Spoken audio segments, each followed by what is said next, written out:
Hey, how you doing today? Thanks for dropping by. I'm the circuit rider, and I'll be your host for this podcast series that I'm doing. And it's called I'm Just Wondering. And guess what it's about? It's about things I wonder about, things I ponder on. And perhaps you'd like to join me. Just take a little break and ponder on some of these things as well. I hope your journey's going well today, and hang on, because we're going to look at something today called transhumanism and posthumanism. That's a pretty heavy topic, and I may not be able to cover it all in one session because I'm trying to keep these podcasts to about 15 to 20 minutes, and that's hard to do, particularly when you've got important information to share. The things I'm talking about today, or will be talking about, are going to impact all of humankind. And they're being almost forced upon us because of the advances in artificial intelligence and advances in biometrics. And there are some out there that are saying that we have already been ushered into the preliminary stages of a transhuman existence. Now, what am I talking about? And I'm not sure that we're going to find a great definition, because this is a work in progress, and it's also hard to define by different people who are involved in this process. And what's brought this about? Well, artificial intelligence has advanced, I guess, information, certainly. I'm not sure it's advanced knowledge. Maybe it has advanced knowledge. But it's come upon us particularly, and I spoke about this in a previous podcast, because of the work of OpenAI and Sam Altman and Microsoft Corporation and those who were involved. I think Elon Musk was involved early on. And when they came around with ChatGPT, and I think they're on version 3 now, Google had to jump in, try to catch up. And I believe they're on Gemini version 1.5, which is evolved from something they started out with calling Bard, B-A-R-D. And all these things have happened, the advances have happened within the last year, and it's brought with it a whole series of challenges. And so today we're not going to focus so much just on AI as we are on what AI will be ushering in. The people who are pushing this agenda tell us that this may be the last generation of Homo sapiens, or humankind, and this will be ushering out the period of what Yuval Harari calls humanism. And he's not the only one that's identified it that way. I listened recently to 2 of his lectures, both about 6 years ago, and one was, I think, at the University of Sciences in California, and it was a lecture about the last generation of humankind moving from organisms into data-isms, and that the most important thing would be how data was collected, who collected it, how it was stored, and how it was used. And in his worldview of dataism,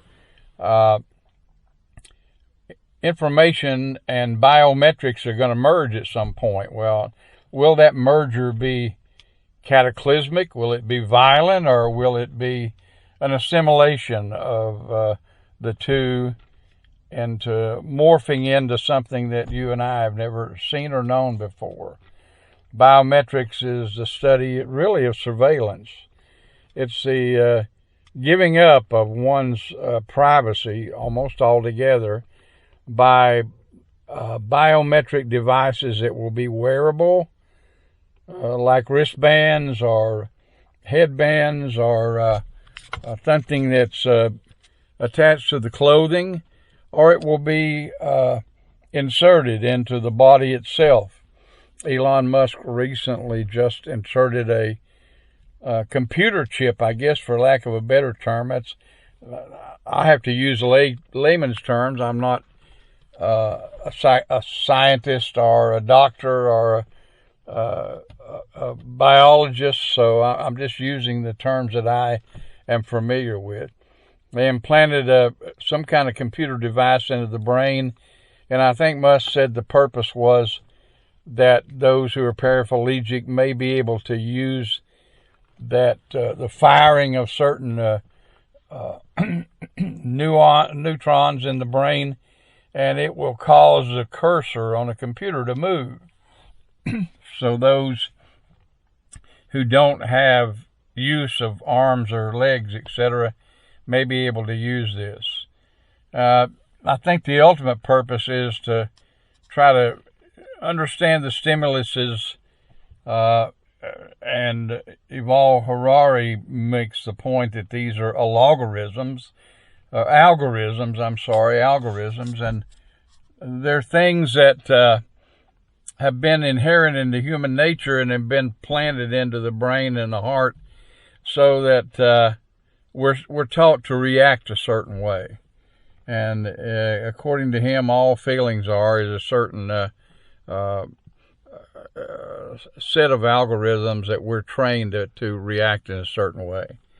And I hope I'm not doing a disservice to him when I say that. I'm certainly not a hater or trying to take away from what he's saying. I don't agree with it because I think it stands contrary to my biblical worldview, and it stands contrary to those who believe there is a God who oversees the affairs of man, because Yuval Harari has long since given up on this idea and trying to advance what he calls humanism, which is coming to decisions through feelings or through an understanding of this is best for me.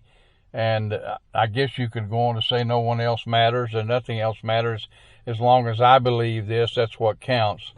And again, I'm not trying to do a disservice to this. I'm just trying to give you a short answer of what I see is coming out of these lectures. At some point, dataism will take over. Ray Kurzweil, who is an engineer for Google and is a big advocate of AI, has said in some of his work, one work called The Singularity, that technology will come to a point, and he thinks it will happen in the very near future, within the next, I think, 7 to 10 years, where it will just take over and overwhelm everything else, and the growth will be so rapid that it will do, I shouldn't say do, but it will have an irreversible impact on humankind. And I think all of these proponents of transhumanism see a day when we're all going to be controlled by a certain algorithm, and it'll be read. There'll be something in our brain that reads our emotions, whether we're angry or whether we're happy or whether we are sad. And then there'll be something that we wear that traces the heartbeat, the blood pressure, and all the other vital organs, to the point that these machines will know more about us and be able to give us more information about ourselves than we even know ourselves. So these proponents of this think that this is going to happen probably in our lifetime, certainly in the lifetime of the next generation. And some, like Harari, have come out to say that this will be the last generation of humankind. Now, transhumanism, if I understand it in layman's terms, simply means that information is going to take over. These machines will know, which is a large language machine, will know more about us than we know about ourselves, and they will guide us or interact with us, and also they will surveil us and will know everything about our every movement, our every thought, word, or deed. And I'm not sure I want to live in a world like that, but I don't think it'll come to that. I think that things will change, and I shouldn't say if nothing else, but that God will certainly intervene because before all this comes to pass. Posthumanism would probably look at something like a cyborg. We would be a combination of part human and part machine, and that it may play out to where the body is no longer needed. That's looking down the road a bit. So these things are not science fiction today. These things are things that serious minds are working on. Now, from my point of view, which is a biblical point of view, I look at Psalms 139 when David said in that psalm that I am fearfully and wonderfully made, and that you knew all my parts in secret before they were formed. And I put that slide into this program so that you could read those verses. And I don't think that man's going to be able to escape from God, which is, in my opinion, what is trying to happen. They no longer want some divine creator and savior, if you would, to intervene in the affairs of man. I think the most current book that Harari has authored is called Homo Deus, if I'm pronouncing that right, Homodeus, and those two words together mean mankind, man or mankind, and God. And so he's looking at things, thinking that, and I think advocating, that man will come to the place where their knowledge will be so great and the interaction with machines will be, and machine learning will be so great that they'll just cast off God and won't need God, that man in essence will become God himself or their selves. And he sees this as a transition from humanism, which he identifies as that belief system that it's all about me and what's good for me, and every decision is based on what I feel is right and what I feel I should do about the information that I have. And so we'll translate from that into these algorithms that will more or less dominate or control our lives. One of the things he warns about is as information becomes this prevalent about each and individual human being upon the earth, where's that information going to reside and who's going to use it? Obviously, all this is about money and power. We're looking at, in the computer world, a multi-trillion-dollar business now creating computer chips. I was looking at the Financial News Channel today, and they were talking about NVIDIA and whether they were going to continue to be the leader in chip technology and chip production. They mentioned a Dutch company called SMLS, I believe, and they're in the race to create chips in addition, because all of these things are going to be dependent upon the ability of machines to learn at greater, I guess you could say, lengths, or that machines would have to learn at a greater pace than they do today. And that they would have to be able to outpace human knowledge and understanding, and then we'd have to be able to feed it back in to individuals or mankind or certain individuals. Of course, it's always about the power and who rules. So who's going to have this information? How are they going to use it? Where's it going to reside? And will that power be used to try to control the world? Obviously, that's been one of the desires of the totalitarianistic governments ever since civilization has existed. Can I control the masses? Can I rule? Can my will be imposed upon everyone else? And that's going to be a real challenge. All the things that go with AI, the problems that we've discussed before in the previous program, are major concerns today.